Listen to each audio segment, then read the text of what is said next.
Chapter 12, The Instigator. Karasu quickly glanced towards Tora, Usagi, Nico, and Washi and nodded his head. Their team had worked on several strategies and ways of fighting a group of enemies together on several occasions in case the need ever arose. Nico, Usagi, and Washi quickly jumped ahead of their own team and went through a few hand seals at an alarming speed. Karasu dissolved into several crows and disappeared from the views of enemy shinobi, while Tora seemingly vanished too. Tora, Usagi, and Washi were by far the most advanced in the use of Shunshin no Jutsu in the Anbu. Suetun, Suryuden no Jutsu, Water Release, Water Dragon, Naruto said promptly. In less than a second, a 40 feet long water dragon with menacing yellow eyes materialized above Team Rohan and spiraled up swiftly, towards the incoming members of the exploding core. Meanwhile, Usagi, who was among the best users of Raitun ninjutsu in the village, supplied the large water dragon with Raitun natured chakra which made the dragon look further ominous. Doton, Ishi no Yari, Earth Release, Earth Spears, Nico said quickly, as extremely sharp spears about 12 feet tall rose from ground all around Team Rohan. All the shinobi of the explosion core were wide-eyed and horrified upon seeing the large electrified water dragon charging towards them. In the blink of an eye, the water dragon tore through the shinobi, who were too slow to make a move, along with destroying few of the surrounding trees instantly. Gari, the leader of the explosion core unit along with 12 other members had quite luckily escaped using the Shunshin no Jutsu at the very last second. As the water dragon impacted its targets with a tremendous force, 8 of the IWA shinobi were pushed high into the air like a rag doll, the result of which made their already unconscious bodies to free fall towards the ground after a few seconds. By now, Nico, Usagi and Washi had left their spots and regrouped with the rest of their team.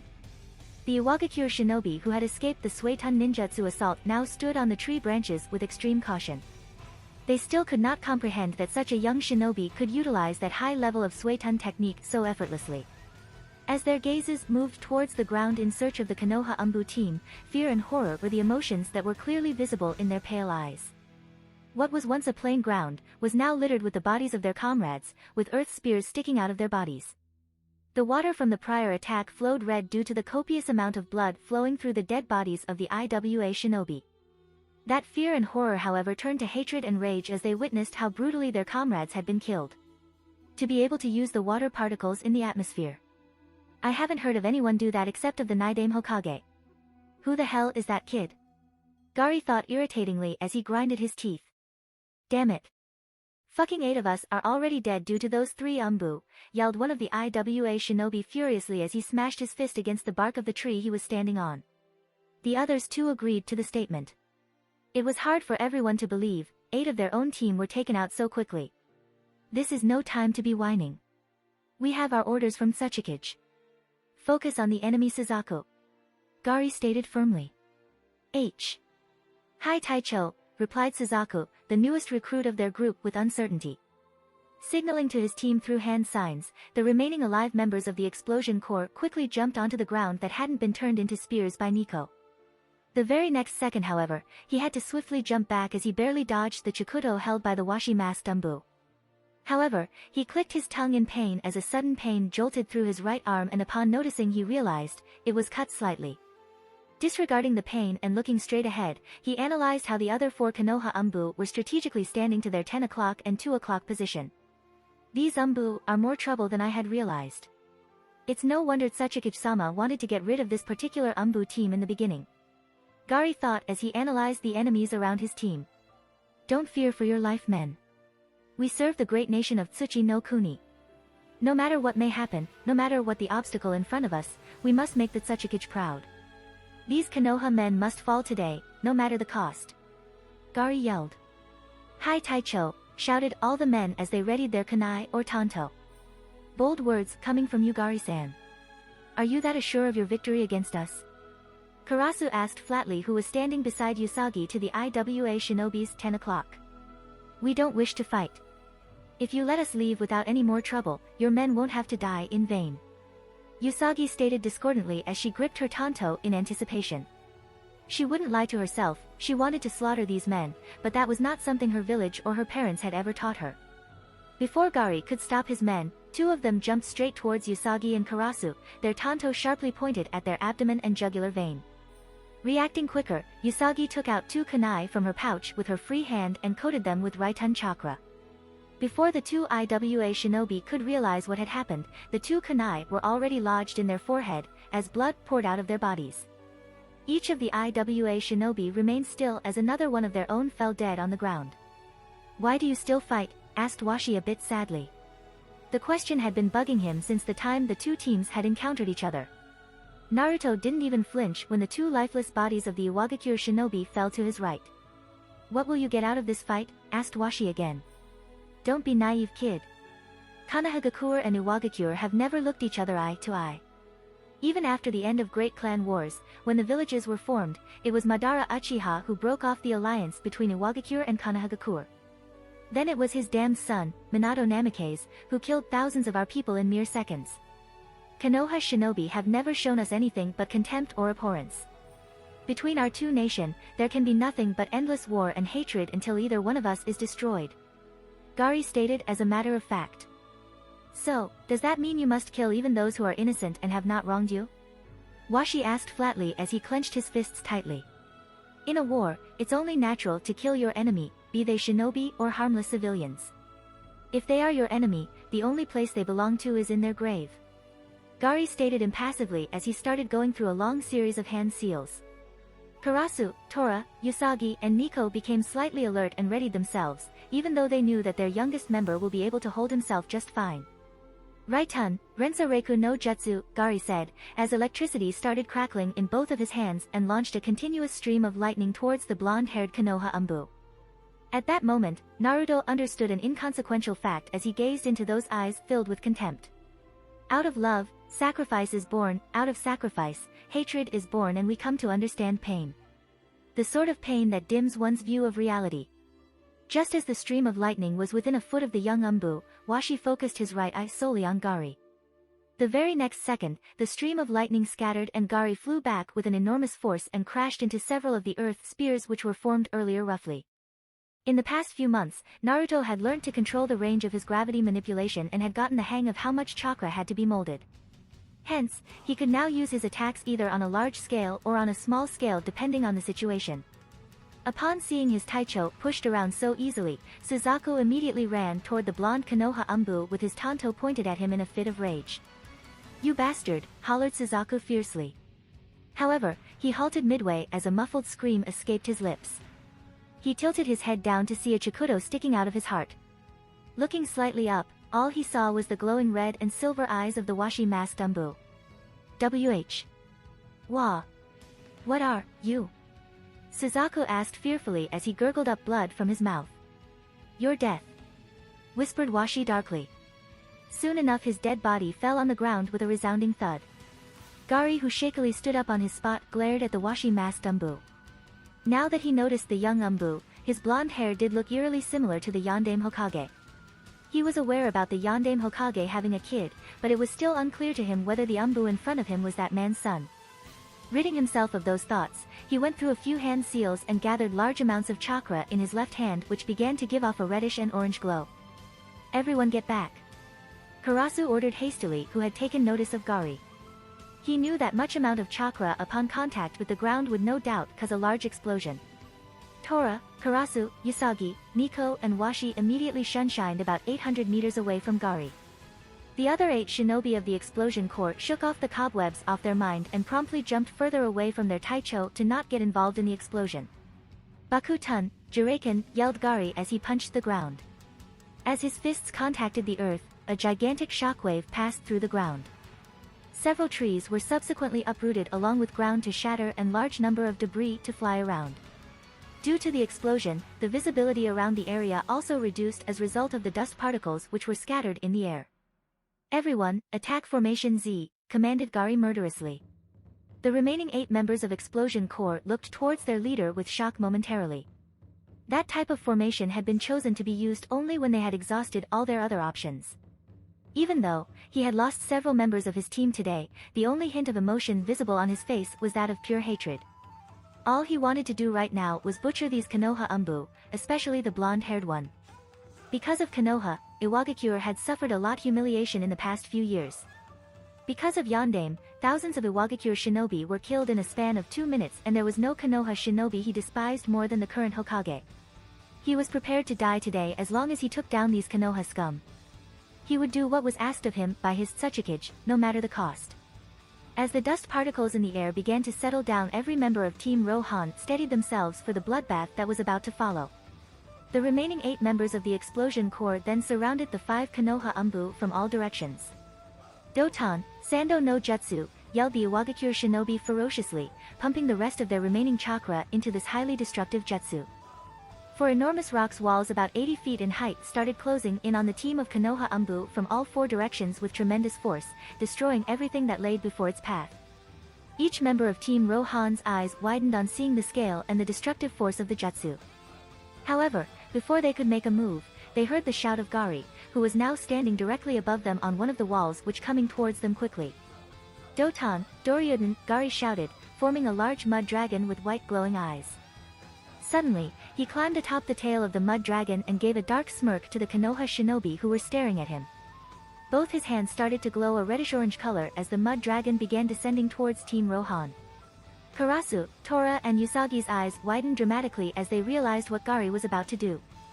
Washi, will you able to stop the walls advancing towards us? Karasu asked urgently. Hi. Leave it to me, Taicho. Washi said curtly. Washi immediately made 4 Kage Bunshins of himself. All of them immediately jumped in the directions of the incoming rock walls and clasped their hands, taking in the nature energy that was in the atmosphere. Haha. It's no use. You're all going to die now, shouted Gari madly upon seeing what he thought were the futile efforts to get away from their technique. These combinations of techniques were the most efficient and devastating technique his group possessed. While, surrounding the enemy from all 4 directions with rock walls moving towards them with tremendous force kept the enemy mobilized to a limited spot, his mud dragon along with his Bakuten Jutsu from above provided the perfect attack. All he needed to do was provide the mud dragon with his Bakuten natured chakra as it got within 20 feet of the enemy and it would explode, destroying everything near itself. And, with him standing at the end of the mud dragon, gave him the opportunity to escape, albeit briefly. Karasu glanced towards Tora, Usagi, and Nico and was glad that the 3 understood him well enough even in these situations. Susanoo. Tora whispered as large quantities of chakra exploded out of the eldest Uchiha of Team Rohan. Thereafter, a large green humanoid skeletal structure with a torso formed around himself. Usagi and Nico, who were also inside the Susanoo, were simply amazed as it was their first time witnessing a technique of the Mangekyo Sharingan. Karasu stood alongside Washi as they both eyed the mud dragon and Gari who approached them from above. Let's do it, Taicho. Washi whispered. Karasu simply nodded, showing his acceptance. As Naruto focused the Rinnegan in his right eye on the mud dragon while forming the ram hand seal, Itachi's own pair of eyes turned to the Mangekyo Sharingan, which resembled 3 spiraling black curves around the red pupil. Bakuten, Chikyu o Bakuhatsu sa Seru, cried Gari as he poured the remaining of his chakra into his palm and rested them on the surface of the mud dragon, which began giving off a white glow. Enten, Kagetsuchi, Naruto said as he focused his right eye's gaze at the head of the mud dragon. Amaterasu, said Itachi. As soon as Naruto casted his jutsu, the black flames of Amaterasu took the form of an arrow and speedily rushed towards the mud dragon. The black flames brought forth by Itachi further added to the destructive nature of jutsu casted by Naruto. Senpo, Kami no Te, yelled the Kage Bunshin of Naruto's as they punched the walls with the chakra manifested around their left arm, that were about 30 feet away from them now. The force behind the punch was such that, the rock walls broke into several of smaller pieces and flew back towards the 8 IWA shinobi who were appalled at the strength shown. The debris from the broken rock wall subsequently fell atop the 8 IWA shinobi who were too shell-shocked to make any movements. The Susanoo surrounding Shisui, Nico, and Usagi protected them from any of debris that were flying around, while Naruto easily deflected any debris around Itachi and himself by manipulating the gravity around themselves. Tora, Usagi, and Nico watched with anticipated eyes as the arrow made of black flames approached the mud dragon. Gari, whose mind was consumed by the hatred and rage he felt towards the Konoha shinobi, continued forward instead of even trying to dodge the black arrow or look around himself to notice that his team was already down. As soon as Naruto's and Itachi combined jutsu contacted Gari's jutsu, the entire mud dragon lit ablaze with black flames and changed its trajectory due to parts of dragon falling apart continuously. Let's get out of here quickly, before Gari does something else. Karasu stated, although a bit painfully as he coughed a little. Using the Mangekyo Sharingan was affecting his health and body, which was not missed by either Naruto or Shisui. Gari, however, managed to fend off the black flames by jumping away at the last moment. While in midair, Gari smirked wildly and said, "Katsu." And whatever was remaining of the mud dragon exploded, causing a huge gust of wind which ended up destroying a small portion of the land. However, the momentary distraction caused by the black flames of Amaterasu consuming the mud dragon had given the Konoha Umbu team ample time to make an escape from the blast radius. As the dust started to clear from the area, Gari was seen to be lying unconscious in the crater that was created due to the explosion that took place. All around him were the cut-down parts of trees, large and some pieces of rocks, and especially the dead bodies of all his other teammates. A few minutes later, a plant-like creature emerged from the branch of a tree a few miles away from the battle area. While half of its body was black, the other half was entirely white. It had two Venus flytrap-like extensions that emerged from their sides, enveloping their head and upper body as a shell. "The QB child is strong," exclaimed the white half of the creature. "He's going to be trouble in the future if he keeps progressing at this rate. He already has quite a bit of control of his Rinnegan's prowess, and his Mangekyo is different too. Even from this far, I could feel it," thought the black half a bit worriedly. "We have to take Gari's body back to the base as per Leader Sama's orders." That fool of a leader of the explosion corps was easy to manipulate. Once that Tsuchikage hears about this, I don't think he's going to leave Konoha alone. War between the two nations will be inevitable after this event," said the black half with a sinister smile. Hokage Tower, Kanahagakure no Sato. Minato stood with his hands behind his back beside his chair and looked upon the village through the window in the Hokage's office. The village where he grew up, he always admired it for its everlasting beauty. He frowned as he thought about the stain that covered his home. Ever since Danzo had fled Konoha, Minato had appointed a separate team of Umbu to investigate all the hideouts of the root leader. And to know that the old war hawk was colluding with the Tsuchikage and Orochimaru along with conducting experiments with Hashirama Senju's cells as the research material made him wonder where he went wrong in his role as the Hokage. If actions such as those went unnoticed by him, what other treacherous moves did Danzo take that slid right past him? He sighed tiredly as he finally sat down on his chair. Even though the village looked serene and peaceful, his job wasn't. The massacre of the Uchiha clan had put a heavy dent in the military power of Kanahagakure no Sato. Most of the available shinobi take extra missions to keep up with the demands that are sent to Konoha. Another matter which had him worried was Iwagakure. Jiraiya's last message stated how Inoki is making his shinobi advance steadily towards the land of fire. An all-out war with Iwagakure no Sato would be disastrous for Konoha. Despite Tsunagakure being an ally to Konoha, the minor tension between the two villages haven't subsided since the end of the Third Shinobi War. And with Kumogakure being the opportunistic village they are, their part in the war would be uncertain. The only solace Minato had was the fact that neither Tsunagakure or Kirigakure would go against Konoha. The Hokage was jerked out of his thoughts as he heard a knock on the door. "Come in," Minato said. Irika, carrying several documents with himself, walked into the office and kept all the documents on Minato's desk. "Are those all of the reports that I had asked you to prepare, Irika?" Minato asked. "Hi Hokage-sama," Irika said a little uncomfortably, which did not go unnoticed by Minato. "Speak your mind, Irika. Is there a matter troubling you?" Minato urged. "It's just, I believe the things are moving too fast for the academy students now. I mean, we are in a time of peace currently. So, to increase their graduation age so they could learn advanced topics in ninjutsu along with basic knowledge of other fields seems a bit ahead of time. It just seems as if you are preparing the students for something extreme in the future," Irika confessed. Minato sighed upon hearing the academy teacher's viewpoint on his decision. He knew while there were those who readily agreed to his decision, mainly shinobi clans, there was also a faction of people who doubted his way of thinking. "You are correct, Irika. But it is for their own good as well as for Konoha's welfare. The better prepared our shinobi are, the better chances will be," Minato said. "Prepare for what, Hokage-sama?" Irika asked with a sense of foreboding. "The current generation of graduating students haven't seen war like we have. Shinobi like you and I were born during wartime and have seen how grotesque it gets. We have seen the deaths of those we held close and know the feeling of hatred. But these kids, they don't. They need to be prepared for what will be coming. It will be inevitable in the future, Irika," Minato said with a sigh as he rested his chin on his hands. Irika's eyes widened as he understood the meaning behind those words. He cursed himself for thinking the peace that settled in the elemental nations would last. A look of realization and sadness came upon his face as several things began making sense to him. Is that why Naruto was taken out of academy early, Hokage-sama? Iruka questioned. You are a wise man, Iruka. I'm sure the students have learned well under you in their first 3 years. Minato said with a small smile. Iruka simply nodded and left the room without saying anything further.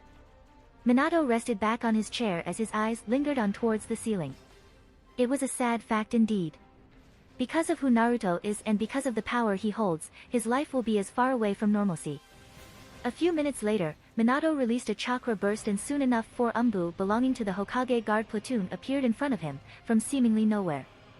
Since the foundation of the Umbu organization by the Naidame Hokage, chakra bursts have been used a means of communication among the higher rankings ninjas of the Hidden Leaf Village. Tell Kakashi, Tsunade-sama, Asuma, Kurenai, and Genma to come to my office early tomorrow morning. Minato ordered. Hi Hokage-sama, said the 4 in unison before they once again disappeared from the office. I will have to call for another council meeting soon enough. Minato thought, a bit irritatingly. He was never fond of them, since a lot of times it involved him listening to other people bickering in front him. Later at evening, Hyuga compound. Again, said Hayashi firmly. Hi to-sama. Hinata replied in a curt tone, appropriate for the heiress of the prestigious Hyuga clan. Keeping her right arm slightly bent upward, she pushed her left arm back and kept it at a right angle, a few inches below her other arm. Hajime, Hayashi stated. With a determined gaze, Hinata sped towards the training dummy that stood 12 feet in front of her. As soon as she came close to it, she swiftly moved her left hand's index finger to hit the marked points on the training dummy which symbolized the tenketsu points on a human being.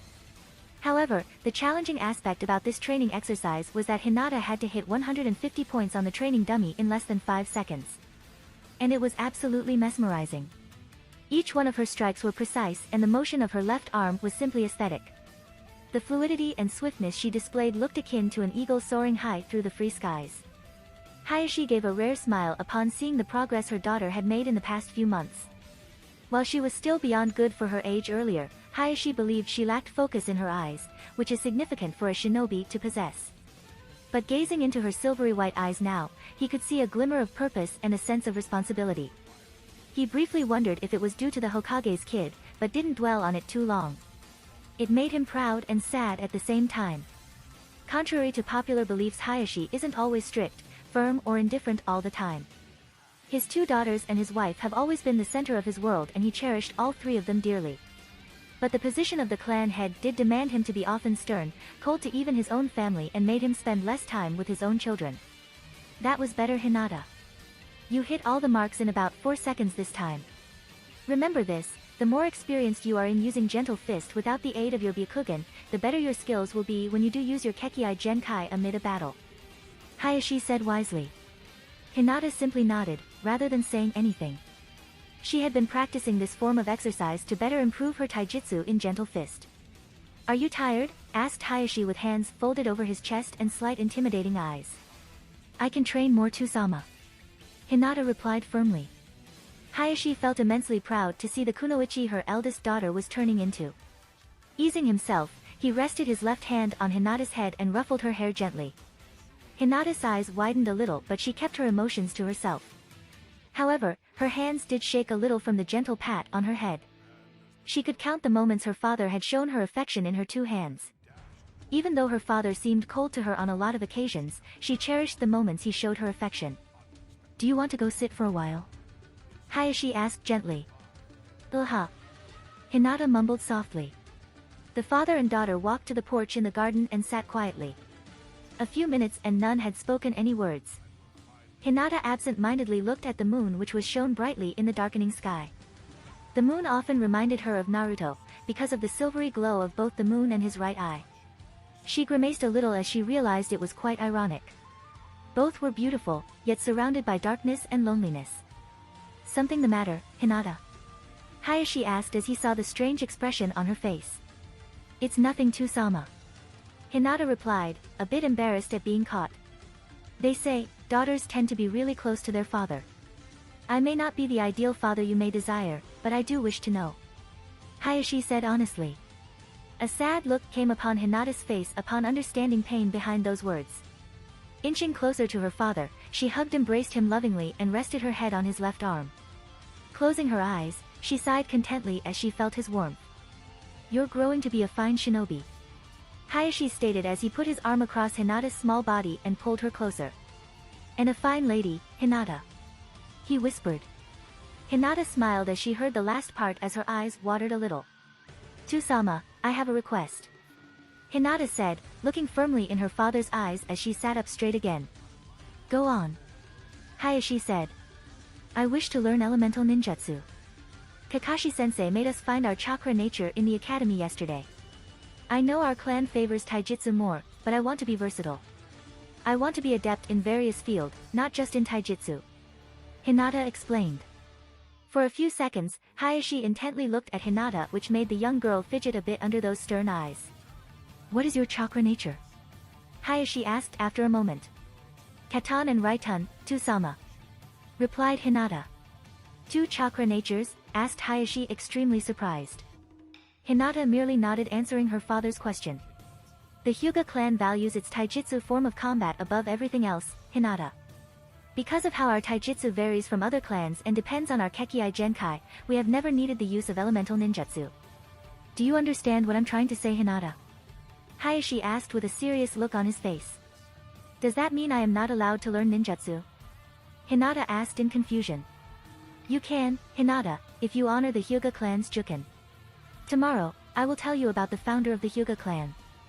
That information is passed down from every clan head to the next clan heir or heiress," Kaioshin stated calmly. Startled by her father's statement, she stared at him for a good few seconds. She came back to her senses as she heard her father chuckle lightly. "Two-sama?" Hinata asked with a comical look on her face. It was exceedingly rare for her to see her father laugh, and frankly, it was refreshing for her to see that. "It's nothing, Hinata. Don't worry about it," Kaioshin said with a wave of his right hand. As the winter breeze flowed through gardens of the Hyuga compound, the tree leaves rustled and small ripples formed on the pond's surface. Kaioshin and Hinata quietly sat there in the garden's porch and enjoyed the fresh breeze of the frosty season until they both heard a loud voice. "Ne-sama. Two-sama. Ka-sama is calling us for dinner," called out a young voice.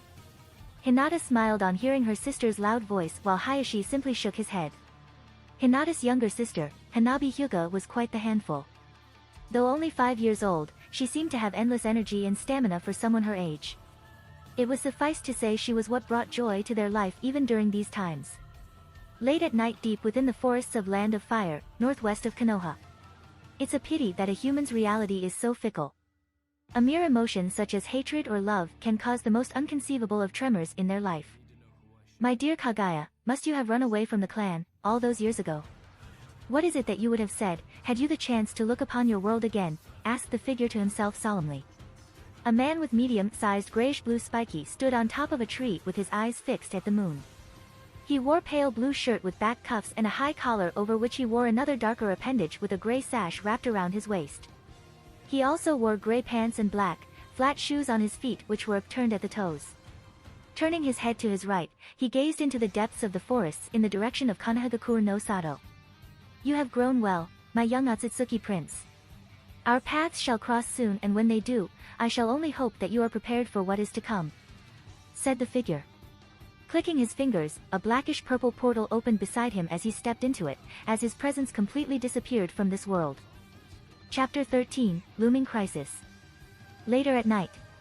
It had been almost 10 hours since their fight with the Explosion Corps, and the members of Team Rohan had run continuously to make their way towards Konoha. Currently, all the members were resting in a secluded area, few miles outside of a small town called Tenzakugai. To get away from the area of their previous battle, all the members had rushed at top of their speed, thus exhausting themselves in the process. It was just past midnight and the sky was clear, giving off a magical view of the millions of stars that were visible to the naked eye. Yugao and Mikasa were soundly asleep in the sleeping bag which they generally carried with themselves during missions which took longer than a day. Despite being umbu and being regarded as the elites of their village, they too tend to get tired. And after the close battle they had with the Iwagakure shinobi, which luckily everyone had survived, they all deemed it necessary to rest for a few hours. And then proceed towards Konoha at the stroke of first light in the morning. Since they were deep within the Fire Nation and somewhat close to the village, they could rest easy knowing that there wouldn't be another enemy attack. While Shisui stayed close to the girls and kept watch, Naruto and Itachi were a few hundred meters away, to the group's north. Naruto had made a few Kage Bunshins and scattered them all around to be on the lookout for anything suspicious. They too currently rested atop the branch of a tall tree, from where one could get a panoramic view of the surrounding. The wind too was cool and crisp, like a refreshing drink of cool water after hours in the desert, making it an ideal night for one to just sit outside nonchalantly. Naruto and Itachi had been sitting silently for quite a while, simply observing the surrounding around them. Slightly glancing towards Itachi from time to time, Naruto had noticed that his health was not well. The strain caused in his eyes due to the use of Mangekyo Sharingan was evidently clear earlier. His father had mentioned that, one who awakens the Mangekyo Sharingan normally starts to lose sight in their eyes with frequent use. Naruto was aware that his own case, however, was different because of his extremely high regenerative powers, strong life force and potent chakra that made sure the light in his eyes would never fade away. "You shouldn't use those eyes too much, Itachi," commented Naruto, to break the silence. "I know. I think I'm already beginning to lose my eyesight slowly," Itachi stated frankly. Ever since he awakened his Mangekyo Sharingan, he had used it in training a couple of times and the strain he felt in his eyes was unbelievable. And with every time he used those eyes, he felt his vision getting blurrier. "You did read the stone tablet in the Naka shrine, right?" Naruto asked curiously, even though he had an inkling that Itachi already did. Even though Naruto himself never read the script on the stone tablet, his father had informed him about everything related to it. "I did, and I'm aware about the eternal Mangekyo Sharingan. But, that is not something I wish for right now. The possibility does seem appealing, but I wouldn't want my brother to go through such pain just to augment my own visual prowess," confessed Itachi. "You're wrong, Itachi. Sasuke isn't weak and he certainly is not a naive kid anymore," Naruto replied rather irritatingly. At times Itachi was too pacifist in his way thinking. He saw Itachi giving him a questioning look and found himself slightly amused at the current scenario. Normally, it would be Itachi explaining him things, not the other way around.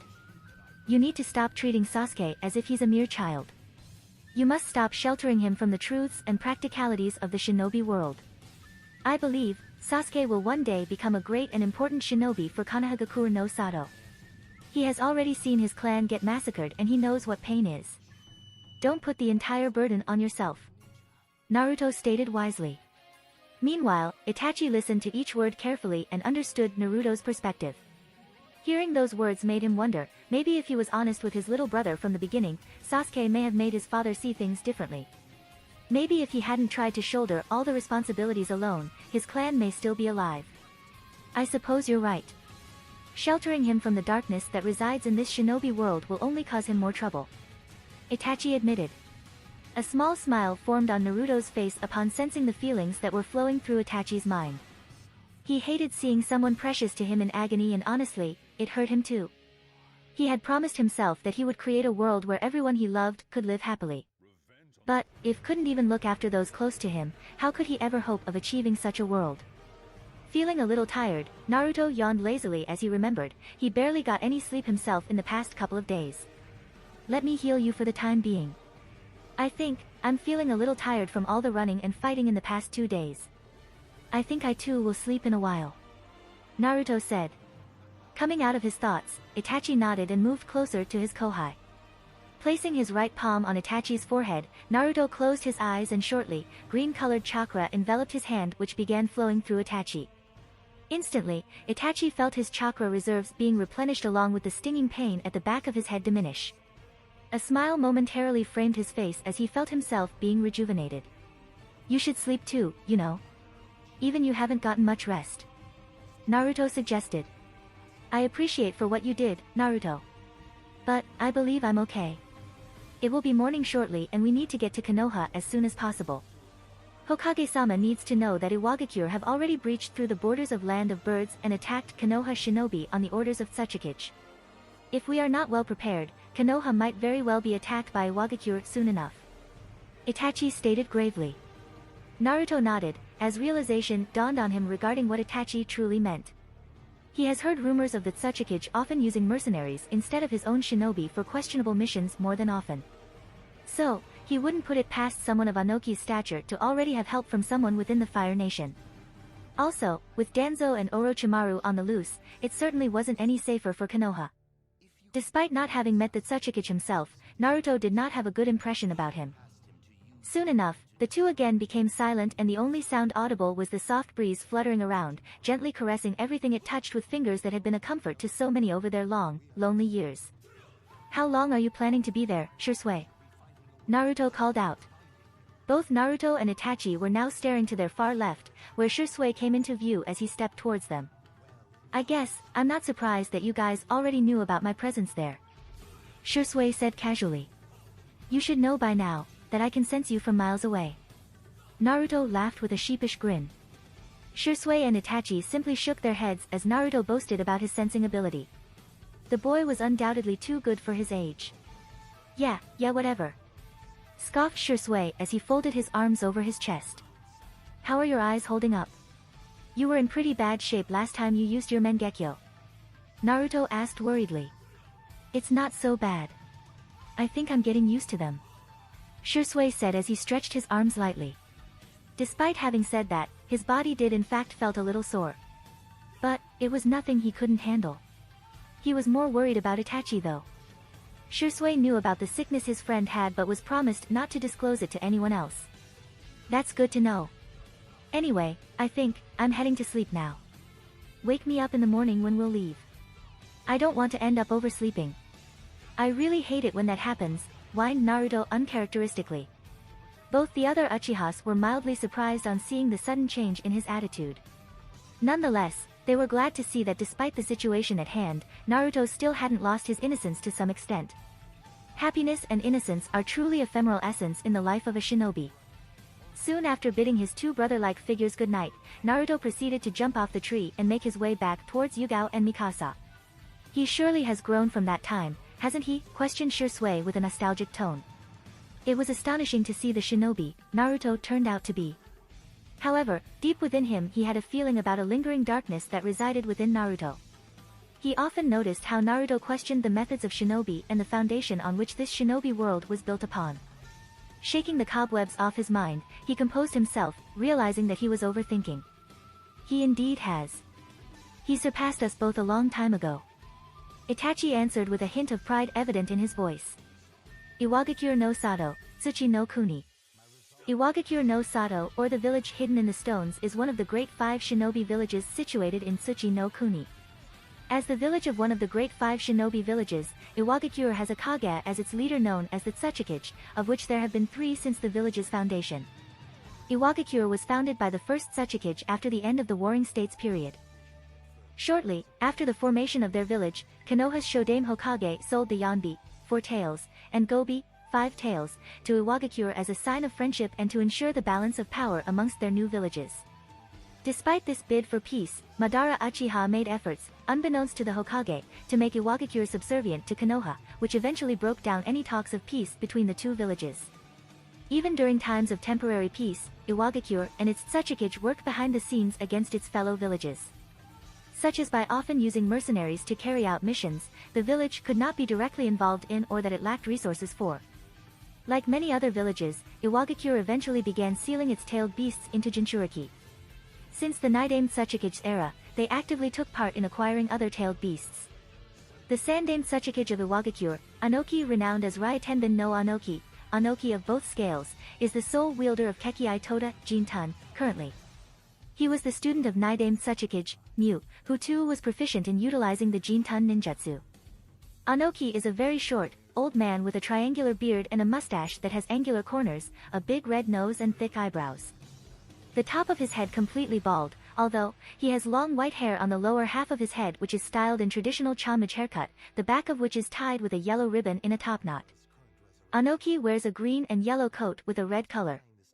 Underneath he wears traditional Iwagakure outfit consistent of a light green version of Iwagakure's flak jacket and mesh armor. He, however, both sleeves of his shirt, but kept the single lapel on his right side. Along with this, he wears standard black shinobi sandals. Currently Anoki was seated in a chair along with 3 more people in a small dimly lit room under the Tsuchikage residence. In room merely comprised of a round table with the symbol of Iwagakure carved in the middle of it and a large map of the elemental nations. Around the table were also 4 chairs along with lanterns placed on each corner of the room. The other 2 occupants of the room were the 2 most notorious criminals of Konohagakure no Sato. He mainly used this room when he had to deal with someone, which primarily entailed his village's security. The silence that reigned in the room kept every occupant on edge. The powerful presence that 3 figures radiated could easily be felt by the IWA Umbu who guarded room outside. Frankly, Anoki cursed himself for having to align himself with these 2. But, seeing how they had similar goals, it wouldn't hurt him have extra help. Especially if it meant he could destroy Fatman's family. He despised that bastard more than anything. The day he had learned that the Yondaime Hokage was related to Madara Uchiha, he had never felt such a cold shrill run through his body. Anyone related to that man had to be a monster. To this day he hadn't forgotten the humiliating defeat he had faced at the hands of Madara Uchiha before the First Shinobi War and Minato Namikaze during the Third Shinobi War. However, he was baffled when he was told about the feats that the Yondaime's child was capable of. He certainly couldn't let him grow any stronger. As Tsuchikage, it was duty to protect the village and eliminate any threats, no matter the price. I hope you'll be able to mobilize your shinobi for the storm that will be coming soon, Tsuchikage Dano. It will be a pity if you aren't able to get some results even with added help. Orochimaru stated calmly with his devious snake-like smile, ever so present on his face. Anoki grunted at the audacity of the snake Sannin and replied, "Do not look down upon my shinobi, Orochimaru. Have you perfected the kinjutsu that you promised?" Perfecting a kinjutsu of that level takes a copious amount of time. Orochimaru started. Anoki narrowed his eyes dangerously at the snake Sannin, clearly conveying the message to choose his next words wisely. "But, I have mastered the technique to some extent. By the time we are ready to launch a full-scale attack on Konoha, I will have refined every aspect of the technique. You must hand it to the Nidaime Hokage for inventing such a jutsu." Orochimaru ended with a snide remark. The Sannin made a few hand seals and suddenly 4 coffins rose from the ground. 3 of the coffins opened and the figures within them slowly came out, and now everyone could sense the sudden change in pressure within the room. "There." Anoki stuttered with widened eyes upon seeing the people in the coffins.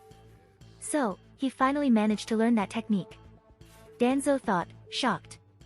But not a speck of emotion was visible on the man's face. Having spent the past so many years working in the darkness, he still believed his actions were for the greater good of Konoha. His philosophy entailed that for Konoha to one day rule over the elemental nations, it had to be destroyed first and then rebuilt into the ideal village. He detested the naive decisions that Hiruzen and Minato have made over the years, which resulted in Konoha becoming so lax.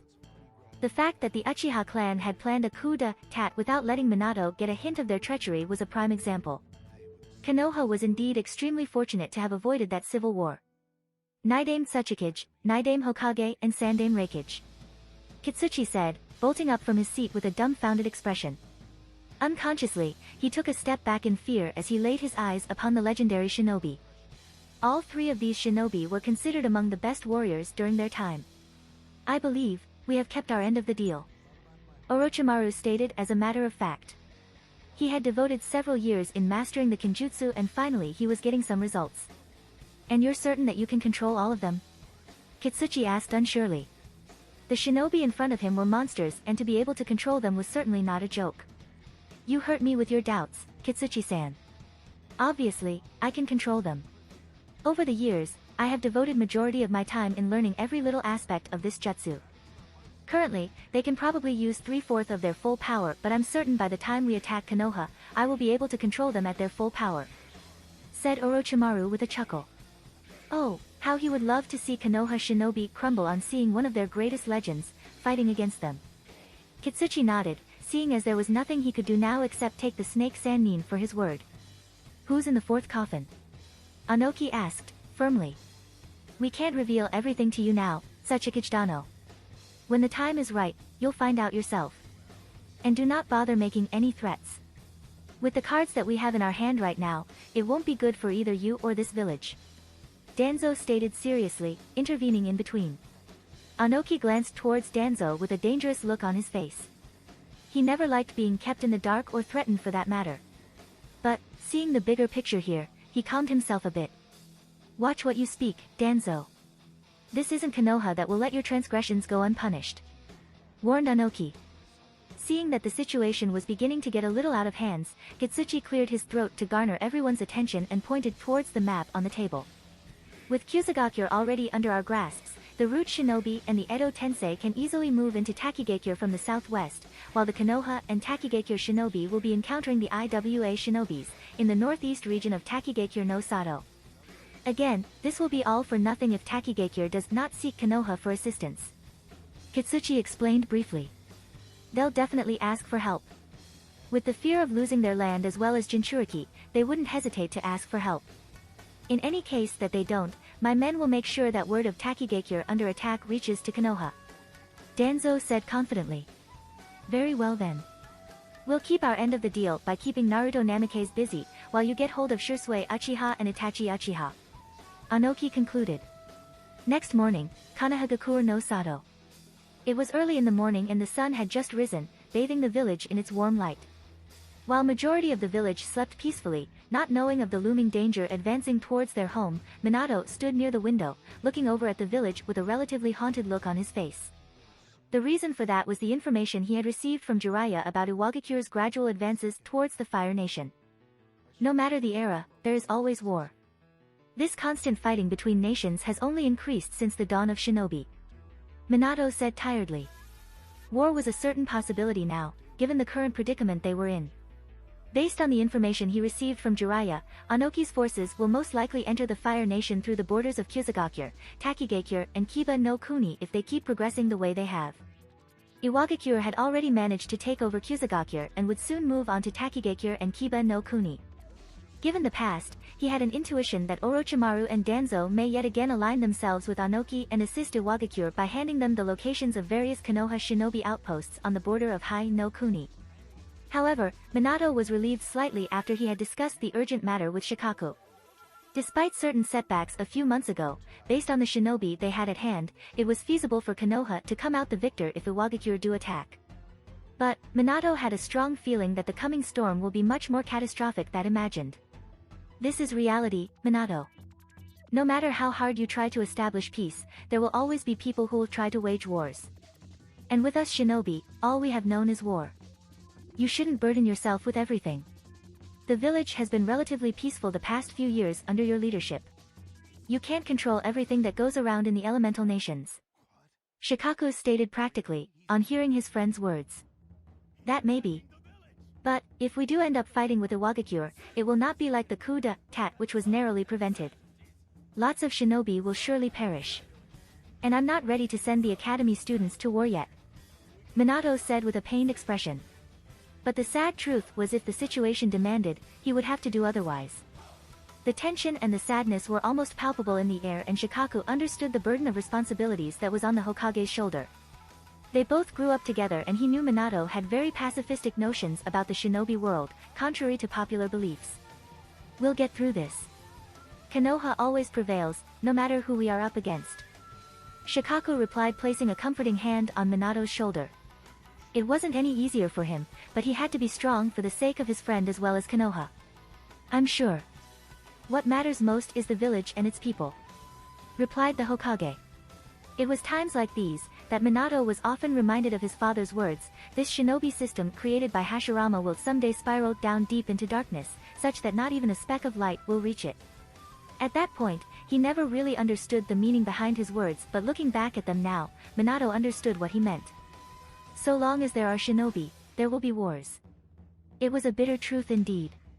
The two were brought out of their thoughts on hearing a knock on the door. Come in, Minato said, having already sensed the chakra of those outside. As the door opened, Kakashi, Tsunade, Heiate, Genma, Asuma and Kurenai walked in. Seeing the look on everyone's faces, he understood all of them were confused as to why they were called so early in the morning. Tsunade, being the impulsive woman she was, stepped ahead of the others and slammed her hand on the desk, rather authoritatively. What's the meaning of calling us so early, Minato? Tsunade demanded furiously. She really hated getting up so early in the morning. While Kakashi's eyes were still glued to the orange book he read, the other jounins in the room openly gawked at the Sanin's renowned temper. Tsunade-sama, if you may allow the Hokage to explain, Shikaku stated with a rather hardened tone. The slug Sannin gave Shikaku an extremely annoyed look, but seeing the seriousness on Minato and Shikaku's faces, Tsunade realized it must be a matter of grave importance. The Jounins were mildly surprised on hearing the tone but kept quiet. Shikaku had higher authority than any one of them, and it would be unhealthy for them to interrupt Tsunade of all people. None of them ever wished to behind one of her bone-shattering punches. Minato moved behind his desk, seeing that now everyone was looking at him intently. About 4 hours ago, I received word from Jiraiya-sensei through one of his summons that the Tsuchikage is planning to gather large number of his shinobis in Kyusagokyur, Takigakyur and Kiba no Kuni. They have already seized control over Kyusagokyur by overthrowing the village leader and taking control over their military. Shortly, they will be doing the same with the other 2 places. Anoki has deployed a platoon, consisting of about 100 shinobi to Kyusagokyur to keep the resistance to a minimum. Although it's still not certain as to when they are planning to attack Takigakyur and Kiba no Kuni. Based on their actions so far, it's definitive that the Tsuchikage plans to invade Hai no Kuni through the northeast and eventually attack Konoha. Again, we are not sure as to when the attack might take place. As of now, Iwagakure hasn't done anything against Konoha to warrant our immediate attention. Nonetheless, we need to be prepared for war, if the situation comes down to it. Minato revealed, surprising Tsunade and the others who came with her. That damn Anoki. He's always been a stubborn fool. Snarled Tsunade angrily. Kakashi's lone visible eye widened momentarily, as he closed his book. Kurenai, Asuma and Genma remained quiet, as all 3 of them were at a loss of words. Whereas, Heiei was slightly fearful on the prospect of fighting in yet another war. He had lost his family and countless friends in the previous Shinobi War, and the scars of those wounds ran deep within his heart, even to this day. Sensei, what about the Umbu team that you sent to the Land of Iron? They must have traveled through Aim no Kuni, Land of Rain, Tori no Kuni, Land of Birds, Kuma no Kuni, Land of Bears, and Yama no Kuni, Land of Mountains, all of which share borders with Tsuchi no Kuni. Have you received any news from them about this? Kakashi asked in all seriousness, putting his book down. Based on what he heard, there was a good possibility about Team Rohan encountering Iwagakure shinobi. And there were numerous possibilities of the mission going wrong due to the current situation. As of yet, I haven't received any word from them. They had parted with Jiraiya-sensei about 3 days ago. But, I believe, they will be here by today. Minato replied, understanding the underlying memorandum. Tsunade briefly glanced towards Minato. If Jiraiya was accompanying an Umbu team, then Naruto had to be there for sure. It had been quite some time since she had seen the little boy. She hoped that he was okay. And judging by the look on Kakashi's face, he probably knew about it too. Of course, he would. Tsunade thought mutely. So, what do you need of us, Hokage-sama? Asuma asked straightforward. All of them were asked to come to the Hokage office today morning, the previous day. So, it couldn't have been for this reason solely. Right. Shikaku and I went through the academy students' files and have grouped them into teams based on their current strengths, compatibility and history. Even though they have about 4 more years to graduate from the academy, it's better if the students are grouped into teams early on. This would give them the opportunity to work on their teamwork while also further increasing their skills as a ninja. Minato explained, getting straight to the point. Picking up 5 files from the desk, he handed them out to the 5 Jounins. Have you already decided which team will be given to us? Kurenai questioned. She had been training Lord Hayashi's younger daughter, Hanabi, for the past couple of months and had seen how incredible Hinata was for someone her age. Also, being a Hyuga, she would make an excellent tracker in the future. No, not yet. That will be decided based on their performance in the graduation exam. Shikaku replied. Minato nodded, agreeing with his advisor and Jounin commander. Before anyone else could voice their thoughts, a weasel-masked Umbu suddenly appeared between them. Looking around himself, Itachi noticed the presence of several Jounins along with Tsunade and Shikaku. Deciding to stay quiet until the others left, he walked to the side of the room and waited. Kakashi glanced towards the Team Rohan's captain and wondered if all the other members were alright. He would have to visit the Umbu headquarters and the Namikaze compound after this. That will be all for now. Kakashi, Kurenai, Asuma, Genma and Heiei, you all may be leave for now. All the Jounins and Tokubetsu Jounins will be shortly notified about the Jounin meeting in a few days. Minato briefed. Soon enough, the Jounins left the room leaving only Minato, Shikaku, Tsunade and Itachi in the Hokage's office. Did the mission go as planned? Minato asked curtly. No, Hokage-sama. I assume, you have received some sort of news from Jiraiya-sama about Iwagakure? Itachi asked. Knowing that the Toad Sannin had parted with them to gather intel on Iwagakure, he had guessed the Hokage would have some sort of news by now. I did. But, before that report, what happened during the mission? Minato replied.